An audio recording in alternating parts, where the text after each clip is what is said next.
Hello, viewers. You are welcome to DTC OfficialGh once again. Today, I'm bringing you an exceptional conversation, and I'm here with Mr. Frank Love, who is a relationship expert and coach who happened to share 5 nuggets about relationships, shared his relationship journey with us, and it's been amazing. It was a wonderful conversation in there, and I just want to have a future chat with him regarding conversation. Hello, sir. Please introduce yourself to our audience. I'm Frank Love. I support individuals who are in relationships, create a loving culture in their relationships. You can find me at franklove.com.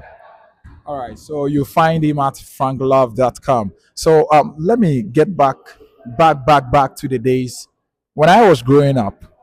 I saw my parents' relationship in their marriage, and when I'm That's coming a up, big deal already. yeah, They were married they were and they married. related to each Yeah, other. exactly. So that's a big deal. You're fortunate. Is that so? Coming back to the conversation, you realize that with times, relationships have evolved. Our generation is different. I'm a millennial. It is 90% likely I will get married to a Gen Z. Looking at all these differences, how do you think relationships have evolved over time? Are you saying evolved? It's an interesting question because I don't know if they've evolved. They have in many ways we're devolving. We are getting to the place where we don't honor the wealth that we have when we can say our parents were married and we had the opportunity to see them interact with one another. That's wealth that is not, you can't measure that with dollars. And we are at a place where we don't even know that that's something that's powerful. I mean, really powerful. Much more powerful than Chat GPT, much more powerful than our degrees. And I have 4 of them. I've got 2 bachelors and 2 masters. I know about degrees, but the relationships and how my parents dealt with each other is by far a greater asset than any degree that I had and any amount of money that's in my pocket or in my bank account. All right, you can hold it. I have one here. So, if we are looking at currently, in the olden days, we hardly hear of divorce. But today we hear about divorce a lot and people even celebrate it. And our parents, it looks like the kind of efforts that our parents or our elders initially at the days put in their relationship to make sure that their marriages work. You meet them, they have been married for 30, 40, 25, 50 years. It seems like today we are not willing or ready to put in much effort. Is that the case, or there is something other? Well, it's keep in mind it wasn't just that our parents put a certain amount of effort. And when I say our parents, my parents were divorced, but they did have a good working relationship with one another, despite all that they had to deal with. But there is, it's not simply our parents did work, their parents did work too.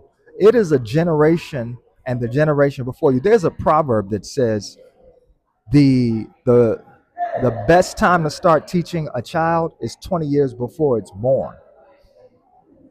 That speaks to the work that we do today and how it influences our children and even their children. But we are so focused on the right now that we're losing sight of how important what we do right now is, not just to the moment right now, but it is to 20 years from now for our children and their children. So when we talk about the things, the time, the investment that our parents made, we also get to look at the investment and time their parents made and their parents. And if we don't do that, we get caught up in the noise. And there's a lot of noise right now. There's a lot of noise. Talk of, I mean, over talk, meaning too much talk about technology is noise. Being on our phones all the time when our partners are sitting right next to us, that's noise.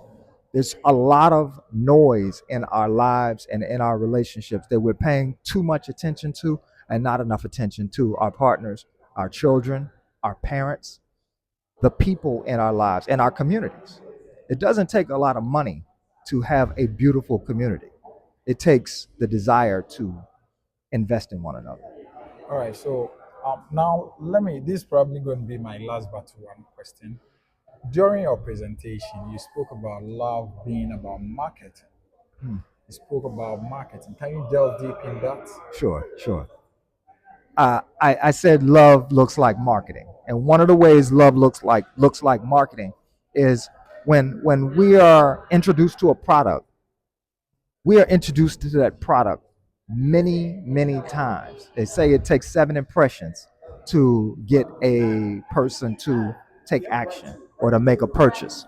Well, instead of being irritated with our partners when they don't take the action we want them to take after the first time we've said something, after the fifth time we've said something, we get to be like commercials. We get to be like marketing and continue to give the message with a smile, because it takes many impressions to change behaviors. And we're not just talking about a one-time transaction when we're dealing with our partners. We're talking about we're talking about changing decades of patterns.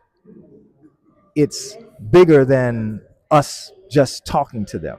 It is actually, we're asking them to change what they do. And instead of being irritated, frustrated with instead of being irritated and frustrated with the individuals in our lives who we say we care about, we get to actually deal with them like commercials do, continue to give them the smile while we present our message, continue to present our message, and don't do it with hostility, irritation, any of that. All right, so you said if you complain about something 5, 10, 15 times, you don't shut the door.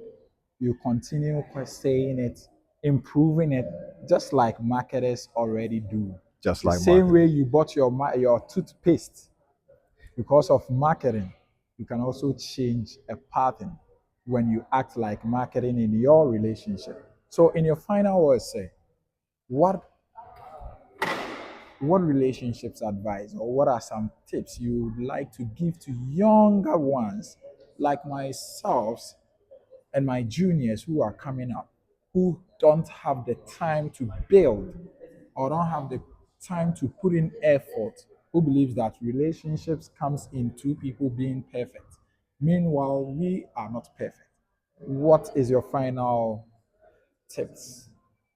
First off, you do have the time. You have the time to build relationships if you're willing to put the distractions down. If you're willing to focus on your partner and your family more than you're willing to focus on your career.